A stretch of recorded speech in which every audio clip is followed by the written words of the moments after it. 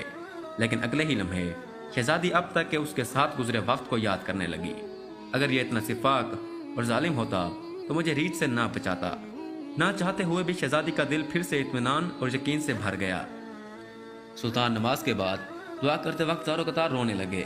روتے روتے سلطان نے اپنے خنجر کی نوک اپنے پاؤں کے انگوٹھے پر رکھ کر اس کو دبا دیا۔ شہزادی دیکھتی رہی کہ یہ نوجوان مجھ سے گفتگو میں بے تکلیف نہیں ہونا چاہتا۔ صبح سویرے سلطان نے شہزادی سے کہا، اب ہمیں نکلنا چاہیے۔ کچھ دور جا کر سلطان کو ایک سفید پتھر پڑا ملا جو سلطان کے سپاہی نشانی چھوڑ گئے تھے کہ راستہ اس طرف ہے۔ یہ اس زمانے کا ایک طریقہ تھا کہ جنگل میں پتھر چھوڑے جاتے تھے تاکہ پیچھے آنے والا راستہ جان سکے کہ گزرنے والا کہاں سے ان کا ساتھی گزرا ہے۔ بالآخر سلطان اور شہزادی ایک ہموار راستے پر آ پہنچے۔ کچھ دور ایک چھوٹے سے گاؤں کے آثار نظر آ رہے تھے۔ سلطان نے کہا، یہ آپ کی ریاست کی حدود کا ہی گاؤں معلوم ہوتا ہے۔ شہزادی نے کہا، ہاں دیکھتے ہیں۔ گاؤں پہنچنے پر شہزادی نے گاؤں کے مکھیا کو بلاوا بھیجا۔ مکھیا اپنے ساتھیوں سمیت حاضر ہوا۔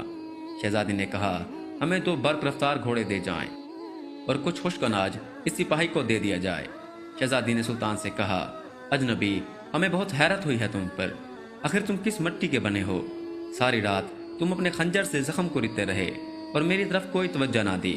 تم چاہو تو ہمارے ساتھ محل چلو، ہم تمہیں انعام و کرام سے بھر دیں گے اپنی جان بچانے کے بدلے میں۔